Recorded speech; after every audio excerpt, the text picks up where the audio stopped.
Sorry. We're in the very, very bottom of 22A. What? Yes. You're at the very bottom of 22A. Very, very bottom of 22A. We're about to turn the page to 22B. Huh?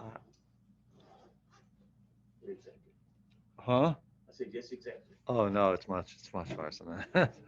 I was just being nice. All right.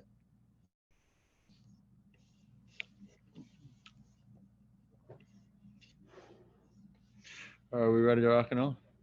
Let's just do it. Here we go. 22A, last three words on the page in 22A. We're about to flip the page. The Mishnah had just said,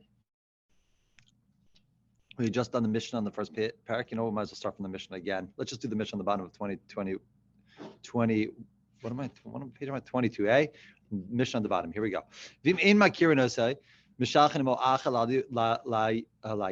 If we do not recognize the witnesses, meaning two witnesses show up to Beis Din, we don't know. We know that Beis Din's not going to know who we are. Two witnesses are about to go. Beis Din's not going to know who we are. So we send someone else with the person. We send someone else in order that that person should give testimony for these witnesses, should verify the identity of these witnesses. The Gemara is going to ask, what is one person going to do? One person can give testimony. So, but in any case, so we wind up, there are three people will wind up going. That's what the Mishnah sounds like. The Gemara is going to talk about if it's three or four. Originally they accepted the testimony about Kiddush HaChodesh, about the moon, from anybody. Mishakilkul habaisusim, sorry. When the baisusim, which are basically the equivalent of the stukim, messed everything up for us. On the Mishnah on 22, we just backed up a couple on 22, the bottom, the Mishnah on 22A at the very bottom. But I just started from the Mishnah. I just figured I'd take that running start to reintroduce it. So Mishakilkul habaisusim, hiskiddushli mekablat ela min hamakirim. Then they made a takana that they weren't going to accept edus except from people. They weren't going to accept testimony except from people that they recognize. Okay, so this is what we were up to now. This is where we ended up yesterday. The Gemara. The Gemara says, "My acher." What do you mean that? What do you mean that one person? What do you mean that someone would go and travel with these witnesses to Beis Din in order for these witnesses to testify? What does that mean? Because what's one person going to do? Chad, do you mean one person? We turn the page to 22b. V'chad mi mehemin. Will one person be able to do anything? One person is going to come to Beis Din and say, "Hey, I recognize these guys," and Beis is going to say, "Yeah, but we don't recognize the fact that you're saying anything because you're one person." We have a brisa that specifically says that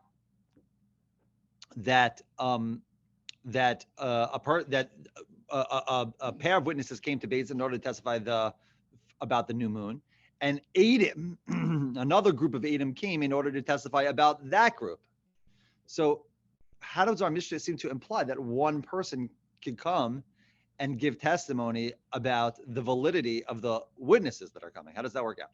So Amar of Papa, you're right. Papa says, "My acher, zug acher." It doesn't, when the Mishnah says that someone else comes, it doesn't mean someone else comes. It means another comes, another group comes. Not another individual, but another group comes. So two more people have to come. So you have two people that are going to testify and two more people that are going to escort them in order to say, we recognize those two people.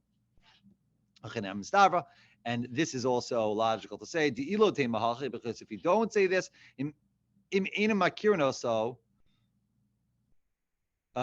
Mishnah says if they don't recognize him, talking about the witnesses that saw the moon that are coming, if they don't recognize him, my oso. What do you mean if they don't recognize? What does that mean if the Beis Din doesn't recognize him? If the Mishnah means to say that they don't recognize the one individual to come, what do you mean one individual is coming? One individual can't testify about the moon. How do we know that? This because the pasuk says mishpat. Mishpat ksivbe. When it's talking about the moon, it says kichul Yisrael hu mishpat leloke Yaakov. That it's a mishpat. When it's discussing the moon, we refer to the moon as being a mishpat, which means it's a judgment. and every judgment needs to have two witnesses. So the moon is no exception. Again, the Gemara is just bringing the pasuk into Hillam to show you that even the testimony about the moon needs two witnesses, like everything else. So Elamai Oso. So what does the Mishnah mean when it says if the Beis Din doesn't recognize him, referring to the witnesses, if it doesn't recognize him, it means Oso Zug. It means him.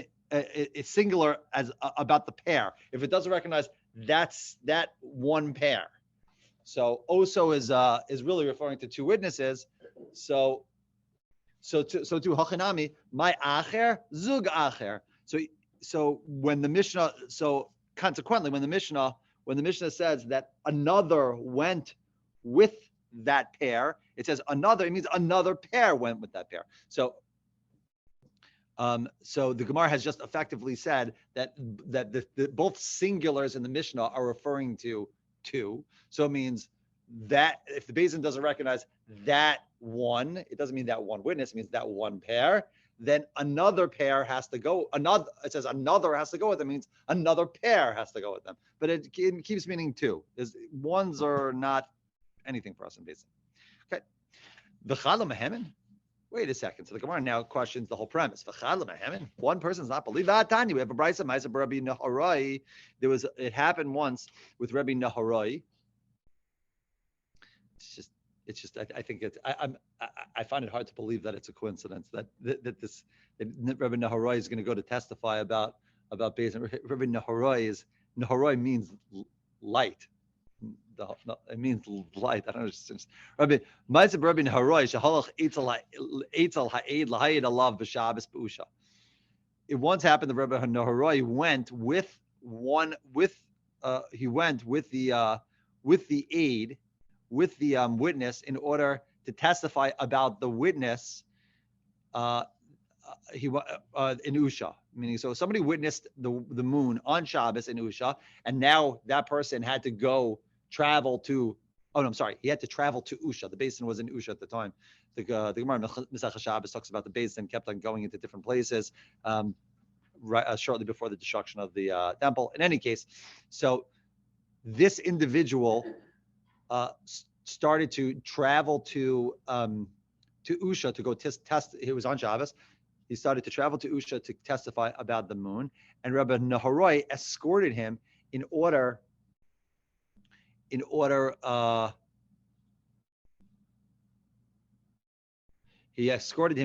to give testimony about the validity of that witness, to give what do they call it in court? Character. They have this something when they what? Character witness. It's character witness. That's exactly character witness, huh?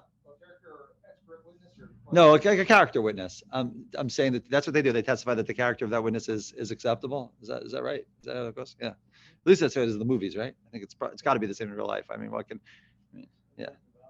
And if yeah, I just wanted to vouch for him. So you see over here that we're talking about one witness. Rabbi Naharai went as a single witness to escort that witness. Now, the interesting thing is the fact is that we're focusing on that Rabbi Naharai was a single witness going. The fact that this guy was a single witness doesn't bother us, because that we know he would go, because if he can find someone else there could be someone else that would go, and he would match up with that person and testify. Okay, that we for sure are okay with. We mentioned we're for sure okay with, because he's got to go. Somebody else might have seen it also. Presumably, it was in the sky. Somebody else probably saw it also. Let this guy go, and then we'll find two witnesses that can match, that give testimony. But Rabbi Naharai went as a single witness. He went on Shabbos to Usha in order to testify, to be a character witness for this guy. What is he going to match with somebody else? He's hoping to match with somebody else in Israel that might also know this guy, and then and he doesn't. So Rabbi Naharai seemed to have gone as a single witness. So you see here that we accept one witness. Gemara answers, no. Amar Rabbi Naharai sahada achrina hava b'hadeh. Rabbi Naharai had another witness that he came with him. The reason why the Mishnah doesn't tell us, the Brisa doesn't tell us that he was going with somebody else, is because it's just pointing out that it's the respective Rabbi Naharai. He was a great person. It doesn't say it was the leading generation, the leading rabbi of the generation and his sidekick Shmaiki. Like, it's not like it doesn't. It was Rabbi Naharai. He went with another witness, but it's just saying, Rabbi Naharai went. Of course, we went with another witness. Okay. It's like when they call the bat signal, like Robin came too. It was like, we didn't call you. He's going on. So, all right. Yeah. All right. Rabbi. So that's one possible answer. So one possible answer is that Rabbi Noroi had someone else, but we don't mention the other person because Rabbi Noroi was the prominent person in the story. Rabbi Ashi Omar, Rabbi Noroi Sahad Achwina Hava Beusha. No, he has a different answer. Really, Rabbi Noroi went by himself. He didn't go by himself, but he didn't testify by himself. He knew that there was somebody else in Usha that knew this witness that was going to go also. So he said, I'll go get the other guy in Usha. I'll go with you. I'll get the other guy in Usha, and together we'll be your character witnesses. So you only need me to come with you, and then we'll go chop that other guy in Usha, and then that'll be and we'll be your character witness. And Rabbi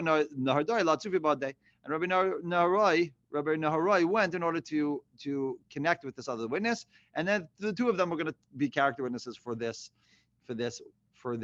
individual who saw the moon. Gemara says, wait, if that's the case, that there's a brisa to tell me, Rabbi Naharoi went with him, and then he was going to take a second witness and testify his character witnesses about this guy. Well, I mean, why do I need a brisa to teach me that two people could be character witnesses about another guy? Because Rabbi Naharoi was going by himself.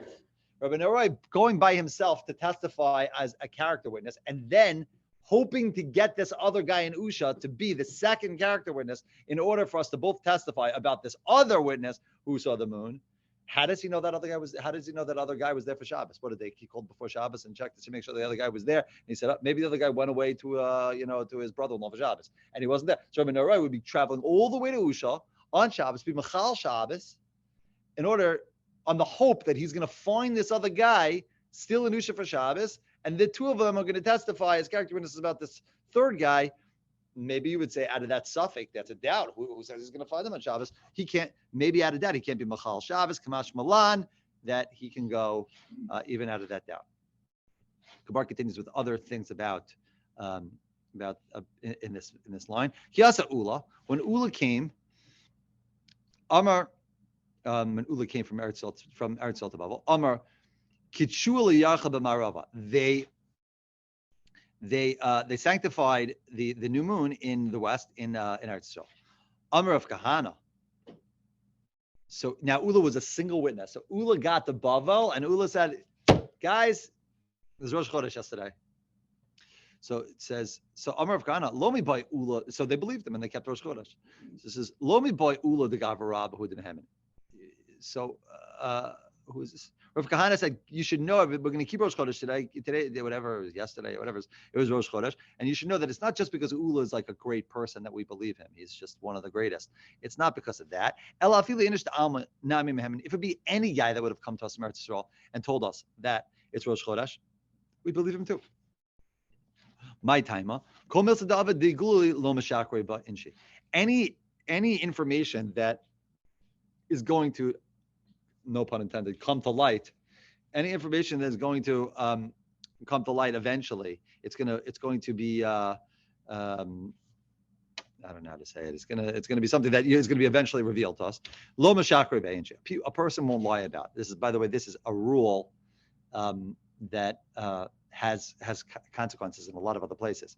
If a person, we talk about it in, for example, it's a similar vein of the rule that if a woman testifies about, God forbid, that her husband was killed or something like that, so she has ne'amanos to do that. She has the credibility, even though she's not two witnesses. She has the credibility to do that because if he walks in the door and says, I'm here, and so she's not going to be able to escape that. It's like so she has credibility because of something that if it's not true, it's going to be revealed. Similarly, we have a case in we were actually just doing this in the morning in the Kollel in our learning.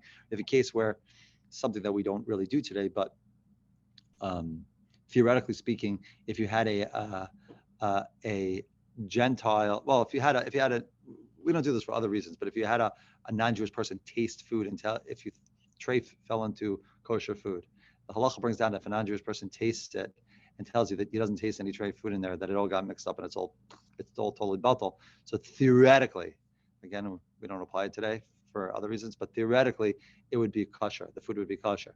So it's just, how does he have any credibility? He's not. What gives him credibility? It's because if he says he doesn't taste it, and then you go and eat it on his word, and then you say, "What are you talking about? It tastes totally like camel." Like, I don't know what you're talking about. So he's going to know that you called him out. It's going to something that in 1 second later it's going to be revealed. So it gives him credibility. It's a rule that pops up in credibility in a number of places in the Torah. Okay. In any case, Tanya Mihachi, we have a brisa that supports this. If a person comes from the other end of the world, and he says Beis Din was Makadosh Chodesh, Beis Din made it Rosh Chodesh, and Neman, that person has credibility, that person's belief. Okay, the Mishnah continued. Originally, in the good old days, we used to take Eidos, we would accept any witnesses about Kiddush HaChodesh, but then the Baisusim came, those stinking Baisusim, and they messed everything up. Tana Rabbanan, it happened, the Brisa taught, not kilkulu Baisusim. What did these Baisusim do? So this is what they did. Here's the story. It happened one time that these Baisusim wanted to mess up the Chachamim. Sachar Shnei Bnei Adam B'Daled Meos Zuz. They bribed 2 people for 400 zuz. They gave 200 each. Now, one of these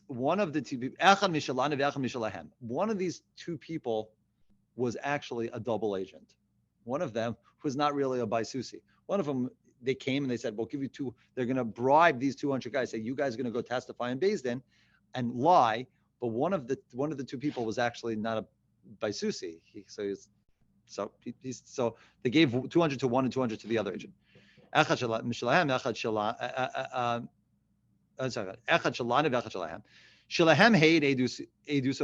first one came and he testified, I saw the moon, and he left. Now, there wasn't really no moon, but one of them came and said, I saw the moon, so they were going to make it Rosh Chodesh. Why they wanted to do this? Good question. But first one came and he said, I saw the moon, and he left. Shalanu Amrulo. So then the second one came in. So Amrulo, we said to him, Emor Ketzad Risa Halavana. Tell us how the moon was when you saw it.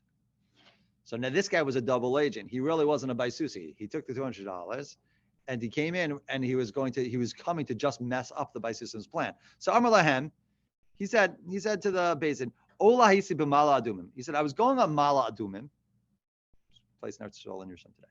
Re'isiv shu ravot ben Beis Slaim. I saw the moon and it was like crouched down between 2 rocks. Rosho doma la'egel. The head of the moon looked like a calf. Oznav doma la'gadi. Its ears looked like a kid. Karnav domos l'tzvi. Its horns looked like a deer. Uznavo, and the tail of the moon, Munachas lo ben Yerachav, and the tail of the moon was lying between its legs. V'tzatzti, and I looked at the moon. V'nir tati v'nafalti la'acharai, and I was so in shock by this look of the moon. Like apparently the cow didn't only jump in the moon; he like crashed into it and became the moon. I got so in shock. And I fell back from looking at it. I was like, whoa, that's a cool sight to see. And he says to the Beis Din, and if you don't believe me that that's what the moon looked like, I have 200 zuz to give you that's in my pocket. I'll give you 200 zuz to believe me. So Amrulo, the guy had a great personality. I like that guy. Amrulo, here we go. Let's play for a second. Okay. Amrulo, so they said to him, what? Me? He's kikacha lakach. Who told you to do all this? Amr lahem shamati. So he says, I'll tell you what happened. Shamati shebikshu by susim latos as a chachamim. I heard the Baisusim saying they wanted to mess up the Beis Din, mess up the Tamar Chachamim. So Amarti, I said to myself, Elechani, I'll go, V'udilahem, and I'm going to mess up their plan.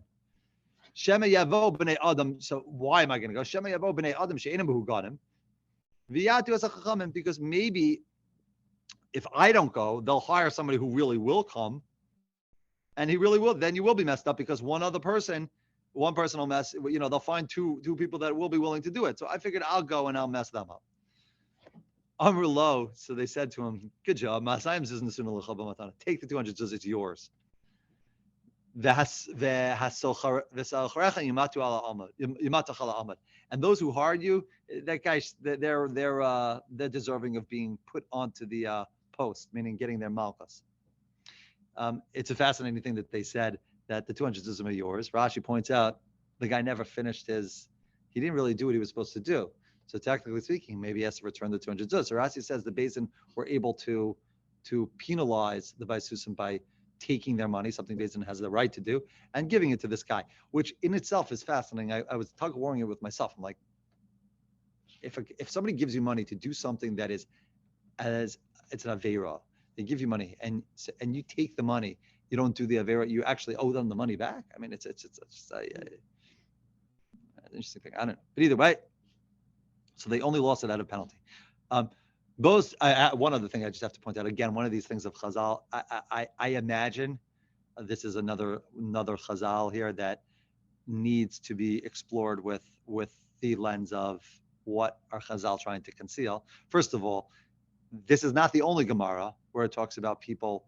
There's a Gemara in Shabbos that the same thing they tried to mess up. There's a person that tried to mess up Hillel, to try to trip Hillel up. The Gemara in Shabbos, I think it's on Daf Lamed in Shabbos, if I remember correctly, tried to mess up Hillel. Also, guy got bribed, it was 200 zuz. He didn't fulfill his job. It also winds up to be 400 zuz. He says he winds up losing. He gives Hillel 400 zuz. He says, I messed up. He wasn't able to. He says 200 zuz again. He got bribed. Another two, equaling 400 zuz. Also all these analogies the guy says about the moon. I'm rather sure that if you wanted to scratch the surface of this Chazal was concealing something for us. But either way, no, these they're not just us. At that time, since everything got derailed, they made a takana that they were only going to accept Eidos HaChodesh. They're only going to accept it from people that they recognized. Okay. Barishona you Masian Messiahs. So now the new Mishnah on what are we on? Chaf Beis 22b. Here we go. Barishona originally you Masian Messiahs. So originally they would light these torches at the top of the mountain. Mishkilkala by Susim, Hakusim. Here's the Kusim. Now the Kusim came and messed us up. The Kusim, similar to by Susim, the Kusim came and they messed that up. Hiskidushu shluchim yotzim. They made a takana that instead of lighting these fires, they would send messengers out to all the different cities in order to let them know when Rosh Chodesh was. So how did they light the fires now? So Ketzadiyu Masian Masayos, how did these fires go about? So Mavian Kloinsois Shal Erez Aruchim V'Kanim. They would bring long poles of reeds and of cedar wood. V'Atze Shemen, and also olive wood, and they would put flax. They would wrap it in flax. And tie it with a string onto these poles. And it used to be, they don't do it anymore, but it used to be that if you remember, the esrogim boxes used to come marked in flax. You remember that? They used to come out in that flax. They just pure flax. Instead now they put in foam, but before they used to put in the flax. And I remember as a kid, we used to have flax, man, that stuff is so super flammable. It was incredible. I was a kid. We used to we used to grab, once Sukkot is over, we grab my dad's flax. As a kid, me and my brothers would get it lighted, 2 seconds, the whole thing was gone. It was crazy. Stuff is so super flammable. The Korach Mashicha, and they would tie it. And they would tie it with a rope. V'ola Rosh Hashanah, and they would go up. So they had this flax on the tip of these long poles, wood, and they would go up to the top of the mountain.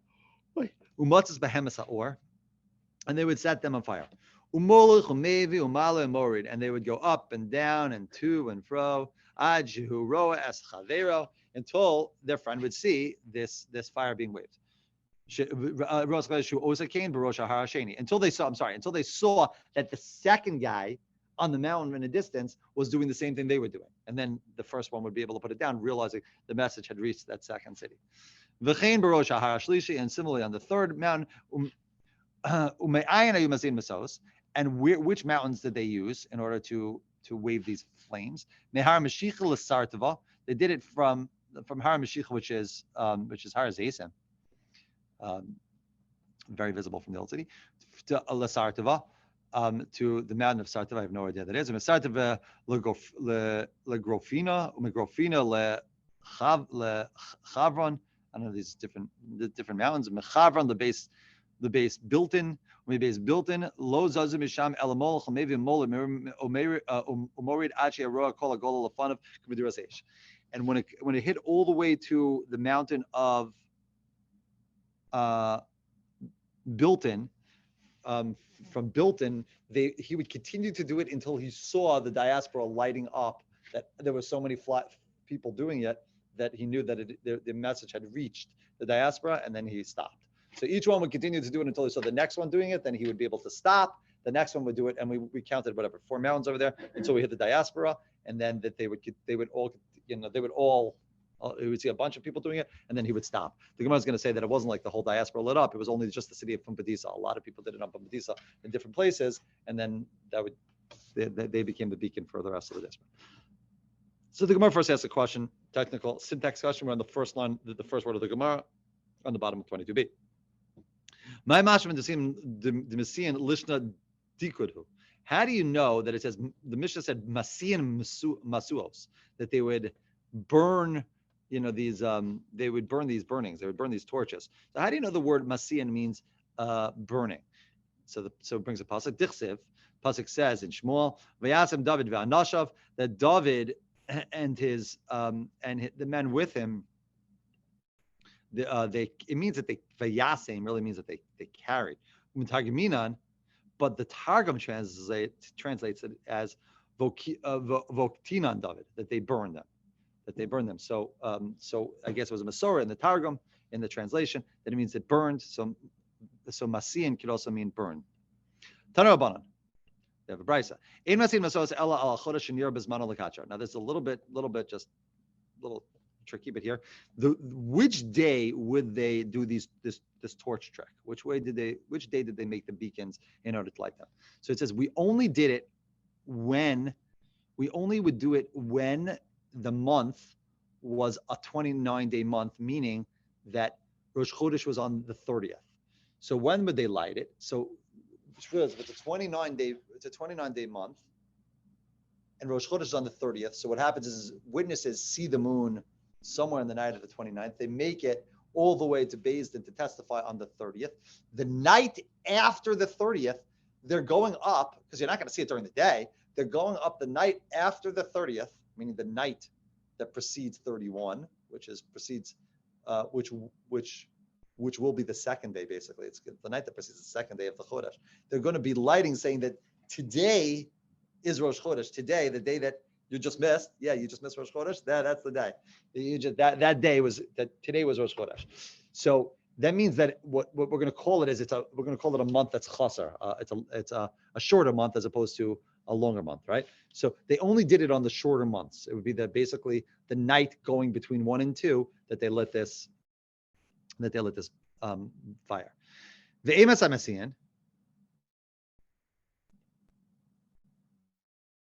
The Emes HaMesian. And when did they light it? Or Iburo. They would light it on the night that follows the time that it was announced. So then that they announced the Kiddush HaChodesh. So on that night, like you said, it's the night between 1 and 2. So the Gemara was L'meimar da'achasar avdinan, amalei lo avdinan. So you mean to tell me that on a shorter month, on a 29-day month, meaning where 30th becomes Rosh Chodesh, that is where we light the bonfires, but not on a longer month, on a 30-day month, meaning where 31st becomes 1, we don't do it. Is that what you mean to tell me? Now, if the Gemara just answered yeah, we would be in good shape. But the Gemara is not going to just answer yeah, it's going to give you a whole explanation. My taima, why is that true? Amar of Zera, the reason why we did that is Gezerah Mishum Rosh Chodesh Chas Shechal Yos Be'erev Shabbos. Because of a Gezerah, we're worried about a Rosh Chodesh that a 29-day month where the Rosh Chodesh, where the 30th day falls out on Shabbos, meaning where the 30th day, which is going to become one. So just either remember, again, either 30 becomes one or 31 becomes one, because a month could either have 29 or 30 days. So where the 30th day falls out on Shabbos. So Friday night, basically it's saying Friday night is Rosh Chodesh. We're worried about a month where Friday night becomes Rosh Chodesh. So Emas Avde. So in such a case, when are they going to light their torches if Friday night becomes Rosh Chodesh? Ba'puke Shabasa, Emas Avde. When do we light? Ba'puke Shabasa.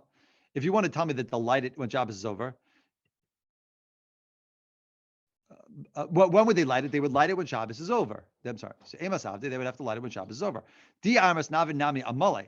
But if you're going to tell me that we do it also on a 30-day month, meaning lighting it on the night that precedes the 31st, meaning that the 31st would be one. So I wish I had a thing behind me. It would just save. But in any case, so if we light it on a 30-day month, so we're turning the page. Also, people are going to make mistakes. Amrei hay chaserhu v'hay oven met mishum delo efshar.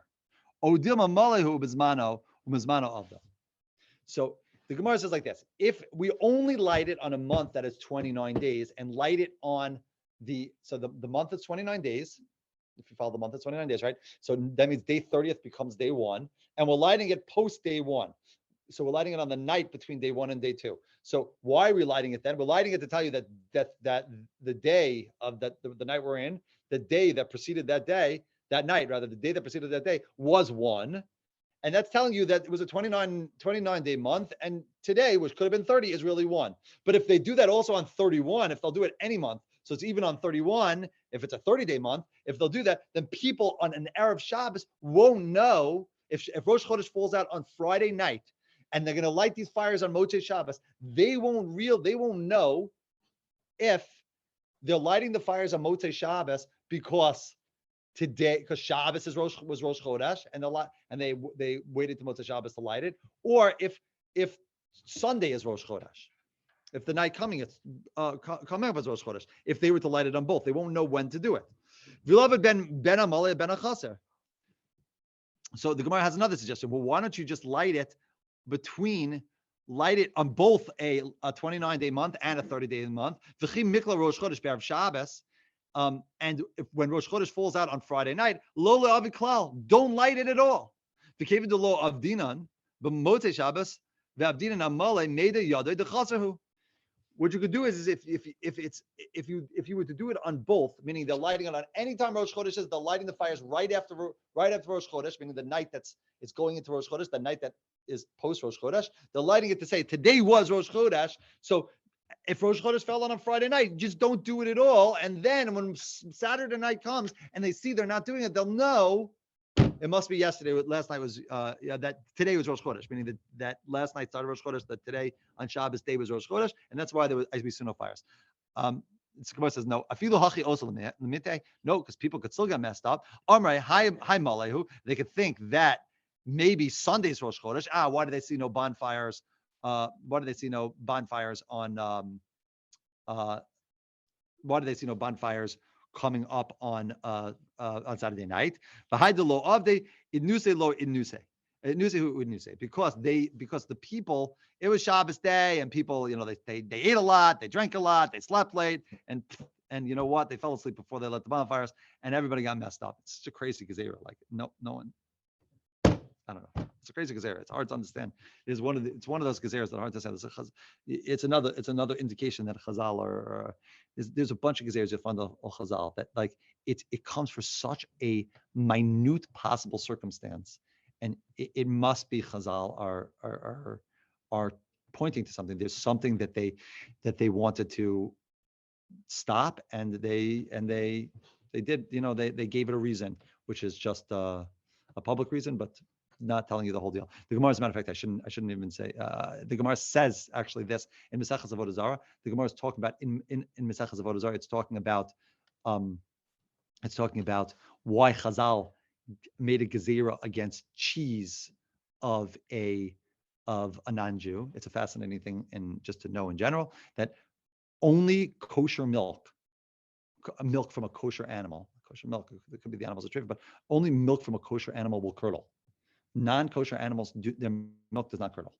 So it's just a fascinating thing. You can only have curdling from kosher animals. So the Gemara says, so why should cheese be of a non-Jew be asur? Meaning, it's one thing if you have milk. If you have milk, I don't know if it's kosher milk or not kosher milk, but if I have milk, if I have cheese, I know it came from a kosher animal. Even if you mix non-kosher milk and kosher milk together, the non-kosher milk will stay out. It won't curdle. So what's the problem? The cheese, I know it's because the Gemara gives a reason. It keeps knocking out reasons, and then it says a person keeps saying, one of the Amoraim says, I can find an answer to any reason you give. He says you should know something. When Chazal writes when Chazal made gezeras, they would reveal a reason, and that was never the whole reason. There was a lot of reasons why there could be other reasons why there could be other reasons or even multiple reasons, and they gave a reason that the public should have a reason, but they didn't want to let everyone know what the reason was, because then people would all come and start to pull out their thumbs and say, oh, it doesn't apply to me, it doesn't apply to me, it doesn't. So they just left it. They just say, here's a reason, and it's that's it. And on the contrary, they would sometimes give wacky reasons, so people will just be like, whatever. Just so this is one more curdle to overcome. There we go. Without Charles, they got that. So in any case, it's just odd. The guy is going to the one person who's going to get the buffer, and no one's going to help. No one's going to even pick up and help. I don't know. So the Gemara says, "V'lavid amalei." So let it just be on the 30th. And not on the 29th at all. So meaning, why don't we only do it? Why don't we only light these bonfires when it's a full month, when it's a 30-day month, and Rosh Chodesh being on the 31st, and not on the 29th month at all. So because if we do that, then people are going to be on Rosh Hashanah. It's specifically referring to Rosh Hashanah according to Rashi. This is another opinion. But when people are going to, if we only light a fire and let people know when Rosh Chodesh is a full month, then people on the first day are going to say, well, we don't know if today is Rosh Chodesh. We're not going to, this is Rosh Hashanah. Rashi's line is specifically referring to Rosh Hashanah. So they're going to say, well, we don't know if today's Rosh Hashanah. So this is our Rosh Hashanah 2-day thing. So we're going to have to not do Malacha today. And then they're going to see the fire and they're going to say, oh, it wasn't even Rosh Hashanah. And they're going to have to do it on the second day. I don't know. That's why Rashi learns they're going to have to keep the second day also, meaning they're going to wind up not going to work for 2 days. So we don't want that to happen. So we want to let people know right away on the as soon as possible when Rosh Chodesh was, and not keep them in suspense for an extra day. Okay. So now, they would take these long poles and these reeds, and so Amar Rabbi Yehuda, Dali meaning somebody's going to have to help me with the English over here because I do not know what all these trees are. It's going to give a whole list of trees, and the fact of the matter is, if it helps you guys, that's great.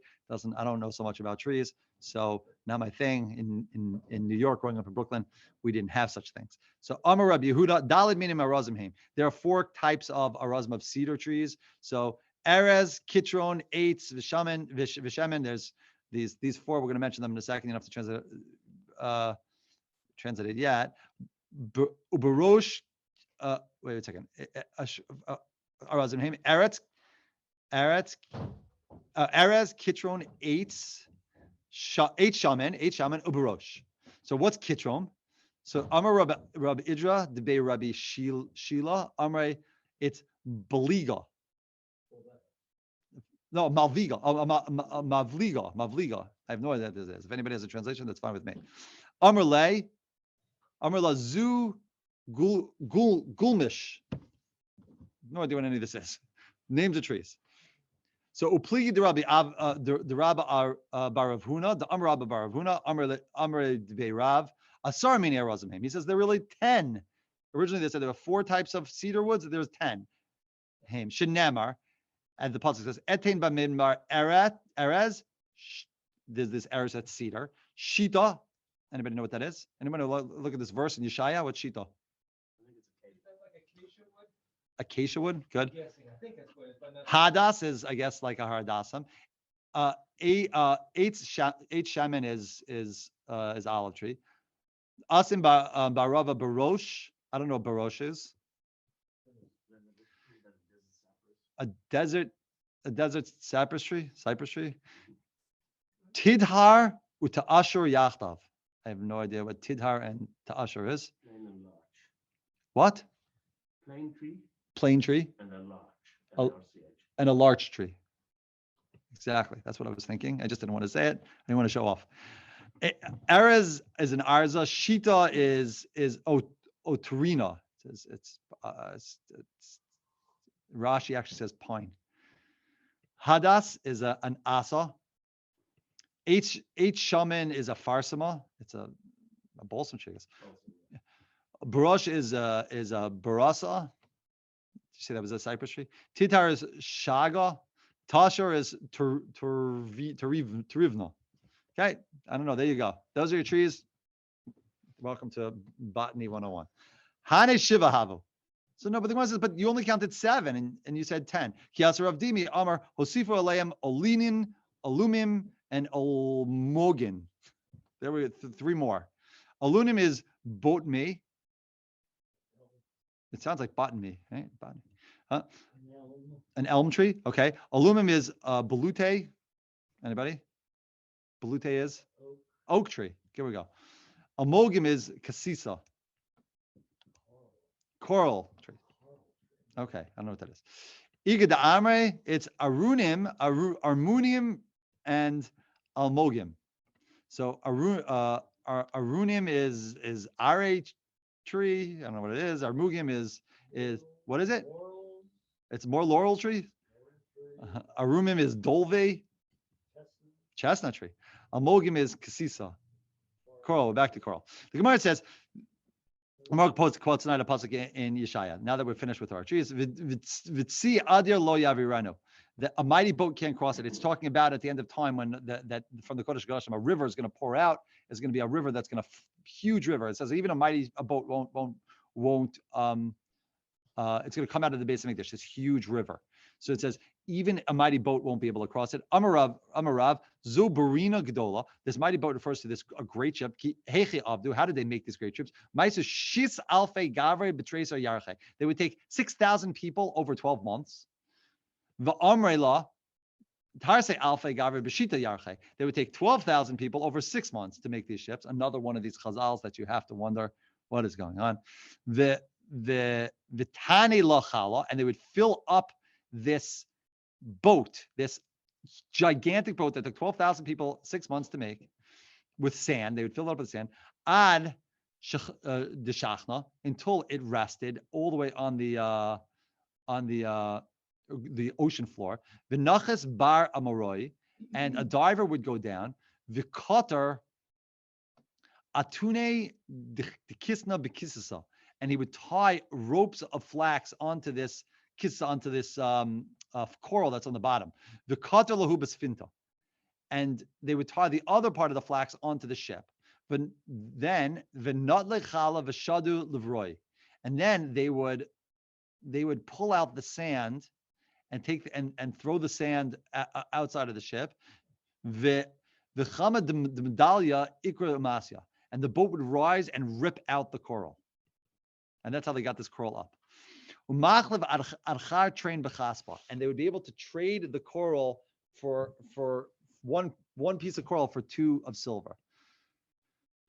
And there was Tlasa Parvasa Havyan, and there were 3 ports that did this. Tarte Be Amaroi, there were Armoi, there were 2 in the Armenians, Vachad Be Parsai, and 1 by the Persians. Dve Amari Maska Kasisa, the Be Parsai Maskan de Marganisa. On the Persian side, they would bring up this coral. On the Armenian side, they'd bring up this coral, and on the Persian side, they would use it to bring up pearls. Makairod Parvasa de Mashmihig, and the one on the port with the pearls was called Mashmihig. Okay, there you go. Now you know. You were wondering, and now you know. Amar Rabbi Yochanan, Kol Shita v'Shisha Shenatnu Nachman b'Yushalayim. Every single cedar tree, or no, not cedar tree, or the acacia tree that non-Jews take from Yerushalayim, or took from Yerushalayim. By the way, I have so many questions on that boat thing. I don't even know what to say. I don't know. I mean, if they took the sand out of the boat and it was full of water, why would the boat float up to the top? Something to think about. I don't know. But in any case. So it would sink it and then it would go down and then it would take all the water out. But it was still full with water. Yeah, but the boat will float? Yeah, well, it will come back up. Well, it just depends how light the wood is. If the wood's real light. Like for example, balsa wood, that's a especially super light kind of wood. So it would come back up even filled with all that amount of water? You're talking about a gigantic boat? Cork. Really? Okay. Cork tree. Fine. If you say so. I thought it's the gases inside actually that pull it up, right? Isn't it? It's not actually the lightness of the wood, isn't it? But okay, fine. Either way. So we'll stop in 1 second. Yes, so that's styrofoam. So in any case, 12,006, I don't know, all these 6,000, maybe 12,000, I don't know. So either way, but it's funny because the Gemara actually makes it actually tries to give like you a qualifier, verifies. It's these two ports, two in this city, one in this city, and this is what these two did. It's bizarre. But even still, the water has to be less heavy than the.